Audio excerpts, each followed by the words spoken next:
Agora sim. Em primeiro lugar, senhor deputado presidente, eminente deputado presidente dessa mesa, meu colega Paulo Faria, e aqueles que vão participar dessa audiência pública.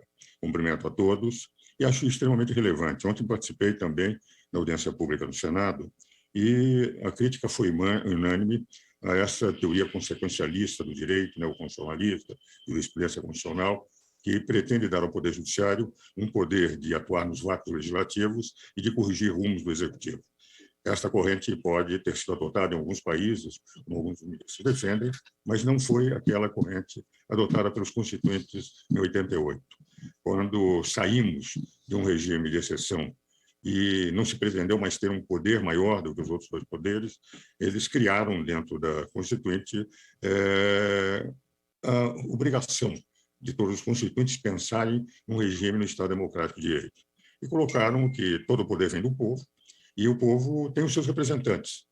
E há só dois poderes que representam o poder soberano do povo, que é o poder legislativo, em primeiro lugar, porque lá eu tenho situação e oposição, e o poder executivo, em segundo lugar, porque ele só tem a maioria da nação, mas não tem a totalidade como legislativo.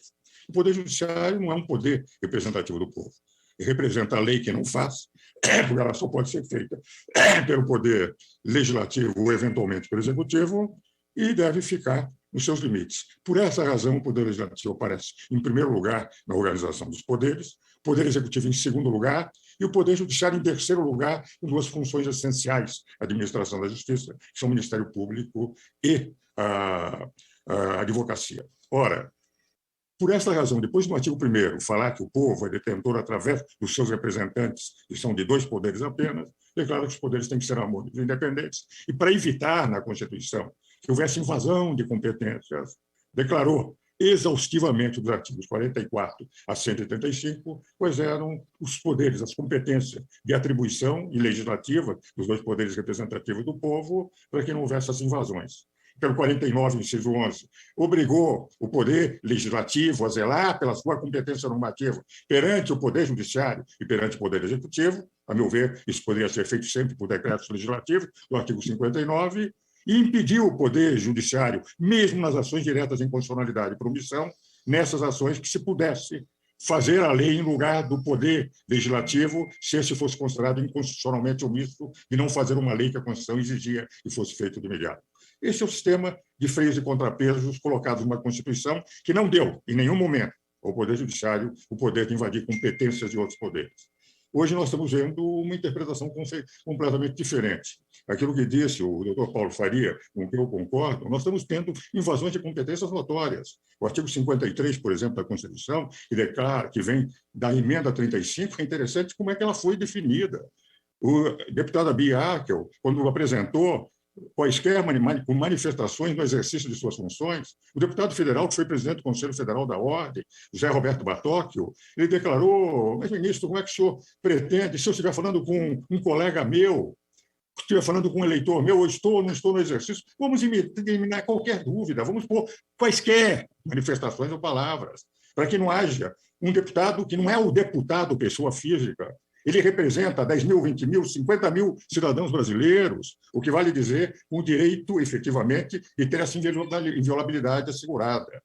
Ora, quando o meu amigo, tenho livros escritos com ele, participou como membro da minha comissão, quando presidia a Comissão de Reforma Política da Ordem dos Advogados aqui em São Paulo, e que tem uma grande admiração em livros, participamos de bancas de doutoramento, Alexandre de Moraes, colocou a Lei de Segurança Nacional, que é uma lei infraconstitucional, acima da Constituição, e criou uma exceção que não estava no artigo 53. Houve uma legislação, criou-se uma nova lei suprema no que diz respeito à inviolabilidade, criando uma exceção que o artigo 53 não criou. Agora mesmo, quando nós vemos a tomada de posição em relação a esses empresários, eu gostaria de ler aos senhores algo que me impressiona sobremaneira, é o que diz o artigo que serviu de base para o ministro Alexandre de Moraes, para a busca de apreensão, para colocar o que colocou como grave risco à democracia. 359 lei. Tentar com emprego de violência. Uma conversa em WhatsApp seria emprego de violência? Ou grave ameaça a abolir o Estado Democrático de Direito. Houve grave ameaça? É claro que não houve, foi uma conversa. Houve emprego de violência? Não. Mas vamos admitir que essa conversa, ao falar na possibilidade de um golpe, que essa conversa tivesse eficácia, que essa conversa representava, como disse o meu amigo Alexandre de Moraes, de que esta conversa representaria pela força monetária financeira que teriam, de comprar aviões, de comprar tanques, de criar forças paramilitares. Os senhores acreditam que seria possível enfrentar essas forças, as Forças Armadas brasileiras, que não entrariam jamais para romper a Constituição? Eu sou professor da Escola de Comando do Estado-Maior do Exército há 33 anos. Eu leciono direito constitucional para aqueles coronéis que vão ser generais no fim do ano. Eles são escravos da Constituição. Quer dizer, então, esses empresários teriam que ter uma força militar muito maior que as Forças Armadas brasileiras para pôr em risco o Estado Democrático de Direito. Isso é delírio absoluto. Foi uma conversa como num estádio de futebol, quando xingas a mãe dos juízes, ou que o juiz é ladrão, todos sabem que não é verdade. E considerar isso suficiente a pedido de um parlamentar. Vale dizer, nem foi a Polícia Federal, nem o Ministério Público. E é um outro aspecto que me impressiona ainda muito mais. O inquérito do fake news é um inquérito que, como disse o ministro Marco Aurélio de Mello, é um inquérito do fim do mundo. A Procuradora-Geral da República pediu o arquivamento. Para mim, o artigo 129 da Constituição, quando diz que é privativa a ação penal do Ministério Público, aos que interpretam que competência privativa é diferente de competência exclusiva, na privativa se pode delegar, na exclusiva não, mas quem pode delegar é quem tem a competência. Não é um regulamento do Supremo que se autodelega o direito de ele poder investigar e poder iniciar ação independente do Ministério Público. Um regimento interno do Supremo Tribunal, no artigo 43, que, pelo inciso 1º, admitiria que o Supremo pudesse fazer, não pode prevalecer por regimento nem feito pelo Legislativo, pelo próprio Supremo, sobre a Constituição, que diz que é privativa a competência do Ministério Público e que pediu o arquivamento. Então, nós estamos vendo uma invasão de competência, com todo o respeito e admiração que tenho por todos os ministros da Suprema Corte, que não se pode admitir. O artigo 43, inclusive, do regimento interno, admite só se o crime for praticado dentro do Supremo Tribunal, mas o inciso que diz que, se for fora, pode encaminhar ao Ministério Público, é evidente que isso não pode prevalecer sobre o 129 da Constituição, que diz que é competência exclusiva do Ministério Público. Como está terminando o meu tempo, tem 4 minutos e meio aproximadamente, eu gostaria de deixar claro o seguinte. A meu ver... Doutor Ives Gandra, caso o senhor quiser uma prorrogação para concatenar o raciocínio, sem problemas. Então eu agradeço, que eu gostaria exatamente para colocar agora o que me parece fundamental.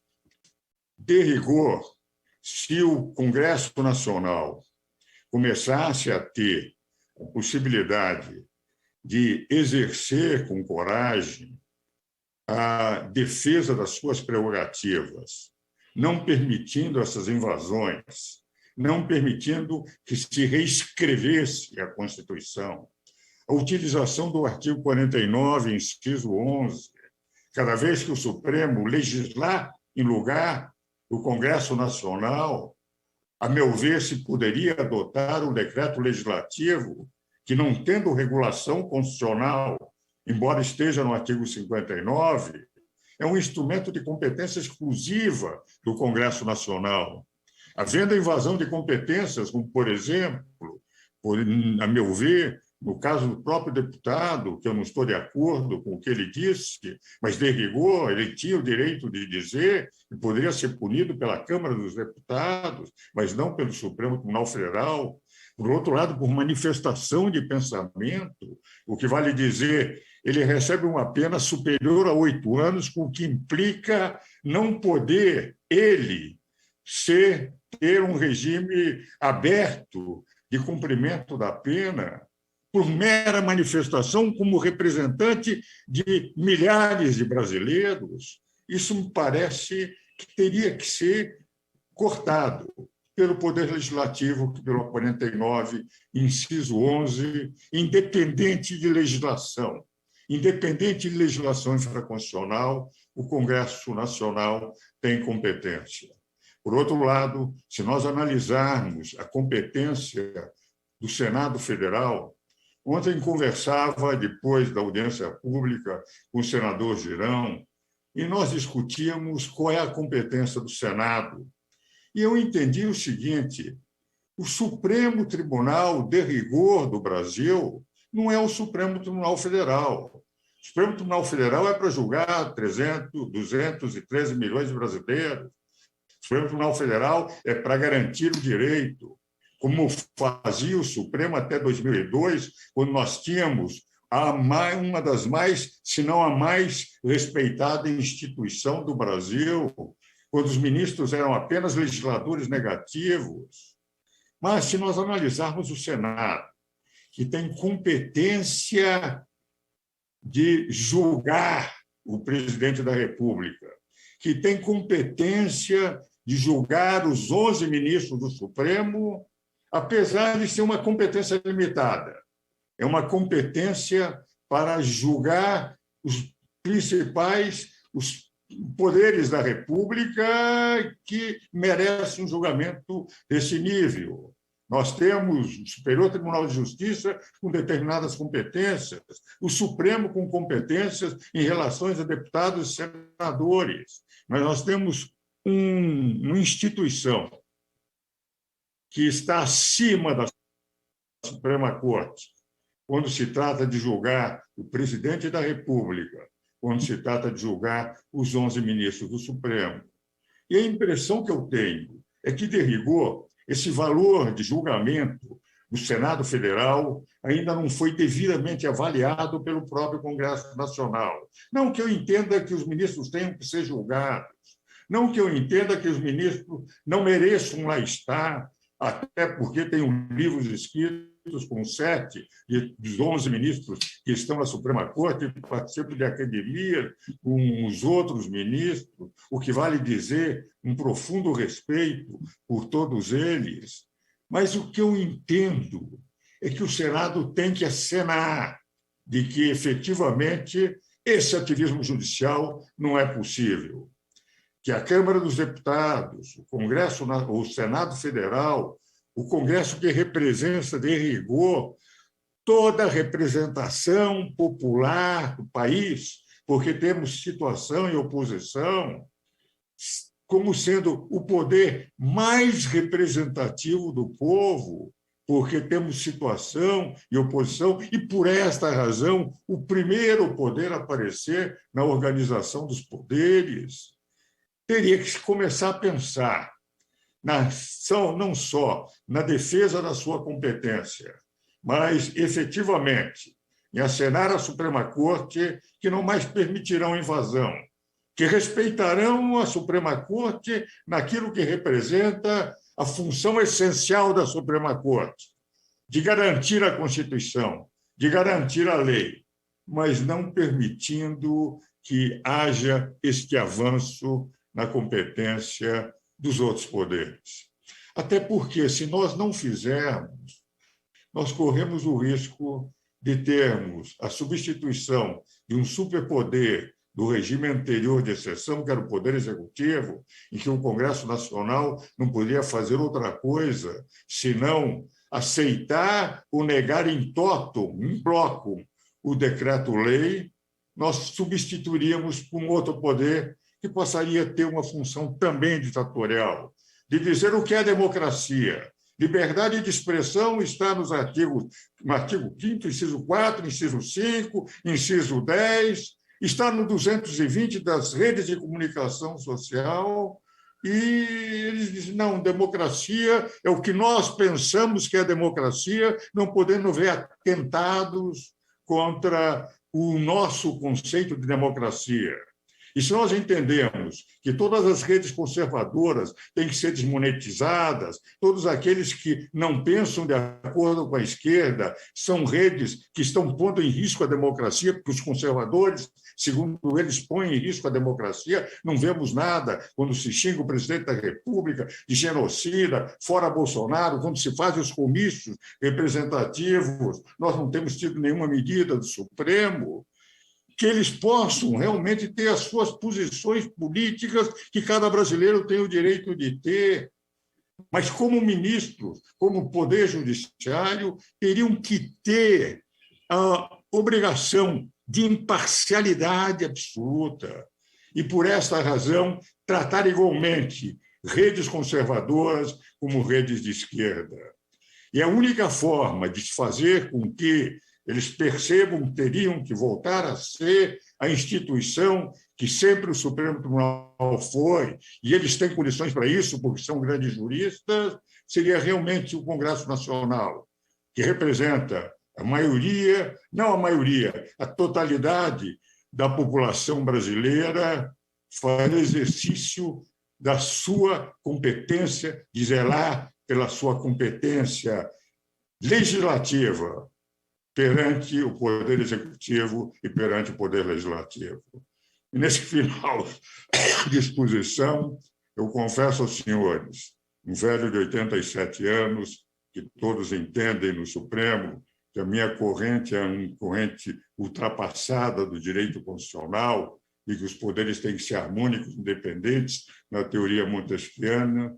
O meu grande sonho, o meu grande ideal, a minha grande esperança é que um dia a Suprema Corte, com esses ministros que aí estão, todos eles grandes juristas, com quem tenho livros escritos, participando de bancas de doutoramento, participando de academias literárias e academias jurídicas e filosóficas, com muitos deles, que eles voltem a refletir sobre o que era o Supremo do ministro Moreira Alves, aquele Supremo que tinha tal respeitabilidade que chegava a se dizer, em função do ministro Moreira Alves, que seu Supremo era o guardião da Constituição, um legislador negativo, alguém que garantia realmente que fosse a Constituição respeitada, e que era Moreira Alves, o guardião da Suprema Corte.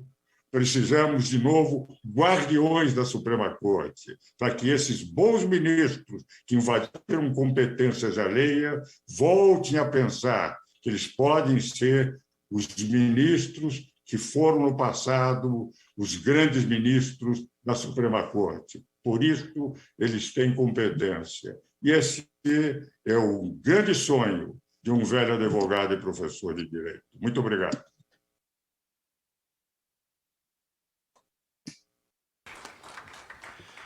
Doutor Ives Gandra, muito obrigado. E lembrando, o doutor Ives Gandra ele tem um currículo muito extenso e participou dos atos mais importantes jurídicos do país, né? Teve parte importante também até na própria Assembleia Nacional Constituinte, né? De onde partiram as premissas de comando constitucional, e sempre